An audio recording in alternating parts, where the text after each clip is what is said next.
অথবা Luis Vuitton থেকে শুরু করে ইন্টারন্যাশনাল যে ব্র্যান্ডগুলা, যেগুলো আমাদের এই এমপি মন্ত্রীরা দেশের টাকা চুরি করে বিদেশে গিয়ে বাজার করে, যে রাষ্ট্রপতি কয়েকদিন আগে অসুস্থতার ভান করে গিয়ে লন্ডনে মার্কেটে ঢুকেছে, উনি কিন্তু আমাদের চামড়া শিল্প এখানে সংরক্ষণ না করে ওইখানে গিয়ে এটা দিয়ে যে ব্র্যান্ডেড প্রোডাক্টগুলো তৈরি হয়, এখানে যে চামড়ার দামটা হলো বিক্রি হয় 200, 300, 500 টাকায়, সেটা উনি কিন্তু ওইখান থেকে 50 লক্ষ টাকা দিয়ে হলো ক্রয় করে থাকে। কোরবানির একটা বড় অর্থনৈতিক কর্মকাণ্ড হয়ে থাকে। তাহলে দেখেন গরুটা যে এসে সেটা গরুর জাতগুলো বাংলাদেশে ধ্বংস করে দেওয়া হয়েছে। তারপরে এখানে যারা গরু কৃষক খামারি, তাদেরকে যদি তার গরুটা উৎপাদন যে খরচ আছে সেটা বিক্রি করতে গেলে সে টাকাটা পায় না, কারণ ভারত থেকে হলো গরু নামে। অর্থাৎ এখানে গরুর ইন্ডাস্ট্রি ধ্বংস করে আপনি হলো সীমান্ত বর্ডার খুলে দিয়েছেন। আমি গতকালকে লালমনিরহাট গিয়েছিলাম।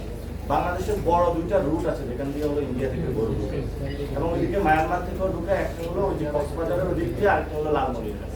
এবং লালমনিরহাটে ওইখানে গিয়ে আমি খোঁজ পেলাম ওই পাশের যারা বিএসএফ তারা হলো টাকা খায়, ওই পাশের যারা ইন্ডিয়ান লোক তারাও টাকা খায়, এই পাশের যে ইউনিয়ন চেয়ারম্যান তারাও টাকা খায়, পুলিশ হলো টাকা খায়। টাকা খাওয়ার পরে এখানে হলো গরুটা চলে আসে। আসসালামু আলাইকুম সাংবাদিক ভাইরা, ন্যাশনাল ওলামা আলায়েন্স চামড়া শিল্প নিয়ে যে প্রোগ্রাম আয়োজন করেছে ওনাদেরকে ধন্যবাদ জানাচ্ছি।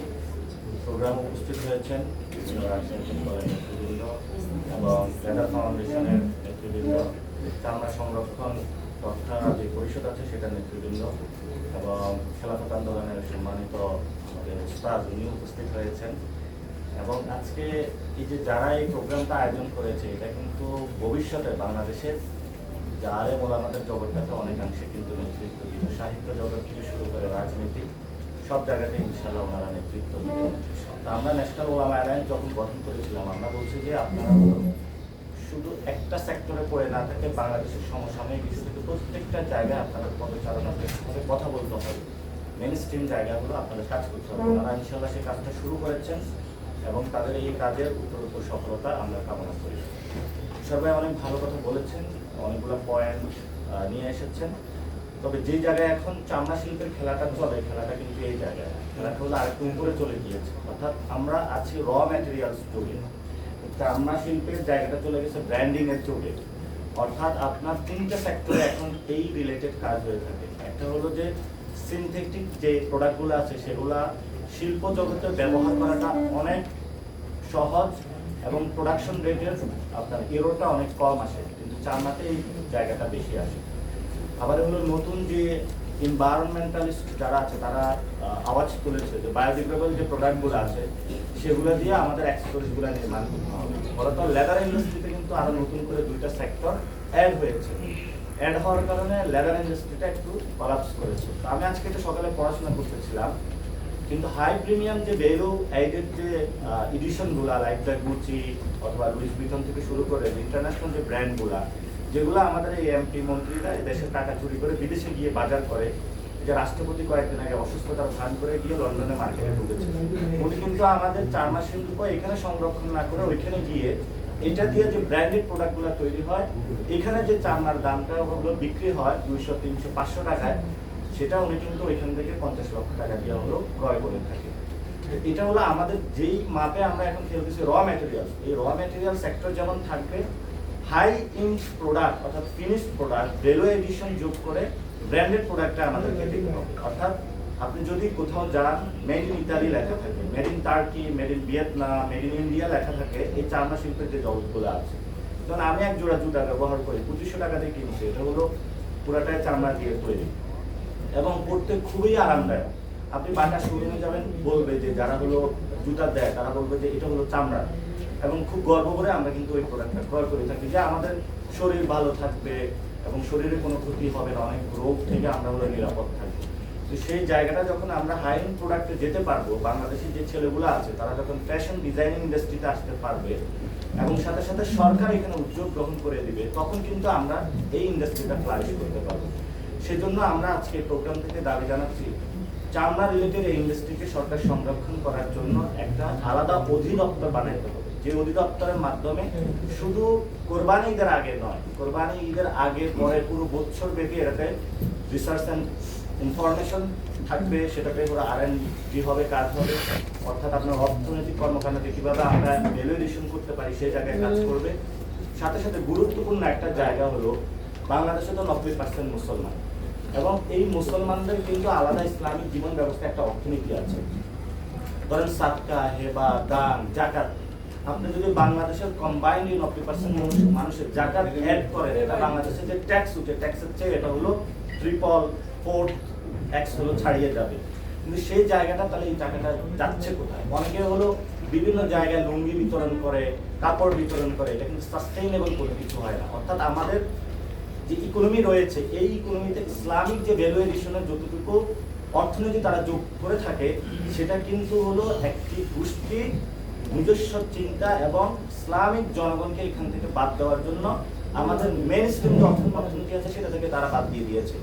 অর্থাৎ মসজিদের যে অর্থনীতি সেটাও দখল হয়ে গিয়েছে। অর্থাৎ হেবা, জাকাত, যেটা হলো এতিমদের সম্পদ, জনগণের সম্পদ, এবং সেখানে হলো ইসলামিক বিধানে কোরআনে বলা হয়েছে যে তোমরা এতিমদের সম্পদ বক্ষণ করিও না, এবং সেই এতিমদের সম্পদ বক্ষণ করার জন্য কিন্তু এই ব্যবস্থাগুলো হলো তারা করেছে। এই যে চামড়াজাত শিল্প, এটা কিন্তু ইসলামিক ইকোনমিতে একটা বড় জায়গা কিন্তু, এবং এটাতে এই ইন্ডাস্ট্রি সবগুলো হলো মানুষগুলো কাজ করে থাকে। ফলত এটাকে যখন রাজনীতি থেকে বাদ দেওয়ার জন্য প্রথমেই তারা অর্থনীতিতে আমাদেরকে হাত বসিয়েছে, এবং এই অর্থনীতি থেকে আমাদেরকে ডেভেলপ করার জন্য অথবা আমাদেরকে এই ভ্যালুয়েশন যেটা আছে সেটা থেকে বাদ দিতে তারা হলো চামড়া শিল্পে পুরো ইন্ডাস্ট্রিটা নষ্ট করে দিয়েছে। আপনার হাজারিবাগে ছিল, এটা হলো সাভারে নিয়েছে। অর্থাৎ তারা কাজটা শুধু এটা করেছে যে তোমার এক জায়গা থেকে আরেক জায়গায় আমি পারাপার করে দিয়েছি, এখন তুমি খাবার দাবার না করবে সেটা আমি কিছু জানি না। এটা এখানে সম্মানিত যিনি আজকে এখানে অন্যতম বক্তা ছিলেন উনি বলেছেন যে ইটিপি না যে সিটিপি যেটা আছে এটা কিন্তু সাভারে এখনো কমপ্লাইমেন্টের জায়গাটা এখনো যায় না। পরিবেশ যারা এনভায়রনমেন্টালিস্ট আছে তাদের যে কমপ্লায়েন্স গুলো সেগুলো ওইখানে মানা হয় না, এবং সরকার থেকে যে ফিউচারে আমরা কোন জায়গাটা দেবে সে বিষয়ে সাভারে এই ধরনের কোনো ইনস্টিটিউট তারা স্থাপন করে না। যদি এই সেক্টরটা এই অবস্থায় থাকে তাহলে ভবিষ্যতে চামড়া শিল্প জগৎটা হলো বাংলাদেশ থেকে হারিয়ে যাবে। এখন দেখেন, কোরবানি একটা হলো মুসলমানদের অন্যতম ধর্মীয় বিধানাবলীর জায়গা, যেটা দিয়ে মুসলমানরা হলো আল্লাহর কাছাকাছি গিয়ে থাকে, ইসমাইল আলাইহিস সালামের সেই জায়গাটা পালন করে থাকে। তাহলে দেখেন বাংলাদেশের বিগেস্ট যদি আপনি বলেন অর্থনীতিতে একটা কিন্তু দুইটা ঈদে মানুষ কেনা বেচা বেশি করে থাকে, তারপরে হলো এই যে কোরবানির একটা বড় অর্থনৈতিক কর্মকাণ্ড হয়ে থাকে। তাহলে দেখেন গরুটা যে এসে সেটা গরুর জাতগুলো বাংলাদেশে ধ্বংস করে দেওয়া হয়েছে। তারপরে এখানে যারা গরু কৃষক খামারি তাদেরকে যদি তার গরুটা উৎপাদন যে খরচ আছে সেটা বিক্রি করতে গেলে সে টাকাটা পায় না, কারণ ভারত থেকে হলো গরু নামে। অর্থাৎ এখানে গরুর ইন্ডাস্ট্রি ধ্বংস করে আপনি হলো সীমান্ত বর্ডার খুলে দিয়েছেন। আমি গতকালকে লালমনিরহাট গিয়েছিলাম, বাংলাদেশের বড় দুইটা রুট আছে যেখান দিয়ে হলো ইন্ডিয়া থেকে গরু ঢুকে, এবং ওইদিকে মায়ানমার থেকেও ঢুকে, একটা হলো ওই যে কক্সবাজারের ওই দিক দিয়ে, আরেকটা হলো লালমনিরহাট। এবং লালমনিরহাটে ওইখানে গিয়ে আমি খোঁজ পেলাম ওই পাশের যারা বিএসএফ তারা হলো টাকা খায়, ওই পাশের যারা ইন্ডিয়ান লোক তারাও টাকা খায়, এই পাশে যে ইউনিয়ন চেয়ারম্যান তারাও টাকা খায়, পুলিশ হলো টাকা খায়। টাকা খাওয়ার পরে এখানে হলো গরুটা চলে আসে, এবং গরুর যে কেজি ওইখানে আপনি ইন্ডিয়ান মার্কেটে পাচ্ছেন 220 টাকা, এটা সীমান্ত মার্কেটে পাওয়া যাচ্ছে হলো 420 টাকা। মানে ঢাকায় যখন এটা চলে আসে সেটা হলো 800, 1000, এবং খলিলের মাংসের দোকানে হলো কম মূল্য দিল, বিশাল লাইন হলো দাঁড়িয়ে যায় হলো ঢাকার মধ্যে। প্রথমে দেখেন গরুর তারা আমাদের মুসলমানদের জগৎ থেকে তারা আলাদা করতে চাইছে, পরবর্তীতে এই গরুর পরে যে জায়গাটা হাড্ডি থেকে শুরু করে অনেকগুলা প্রক্রিয়াজাত বিষয় আছে তারাও সেটা ধ্বংস করতে চাইছে, এবং এটার মাধ্যমে হলো ইসলামিক যে ইকোনমি সেটা হলো ধ্বংসের জায়গায় তারা নিয়ে যাচ্ছে। তা আমরা সরকারের কাছে আশা করব যে আপনি যদি বারবার এইভাবে হলো আলেম ওলামা থেকে শুরু করে ইসলামিক জগৎ থেকে অর্থনীতি থেকে আপনি খারিজ করে দিতে চান, তাহলে বাংলাদেশ ডিস্টেবল তৈরি হবে। কর্মসংস্থান যখন মানুষের থাকবে না তখন মানুষ বিকল্প জিনিস চিন্তা করবে, তখন আমাদের ন্যাশনাল সিকিউরিটি থ্রেটে পড়বে, এবং ন্যাশনাল সিকিউরিটি যখন থ্রেটে পড়বে তখন আলেম ওলামারা একসময় বলবে ঠিক আছে আপনি যখন আমার অর্থনীতি থেকে হলো বঞ্চিত করতেছেন, আপনি আমাদের ধর্মীয় অধিকার থেকে বঞ্চিত করতেছেন, আপনি আমার যত অধিকার আছে সব থেকে বঞ্চিত করবেন, তাহলে আমি আমার সুযোগ সকল অধিকারের জন্য আমি রাষ্ট্রযন্ত্রে অংশগ্রহণ করব। তখন আপনার এই ধরনের গণতন্ত্র থেকে বয়ান থেকে সব বয়ান হলো উড়ে যাবে।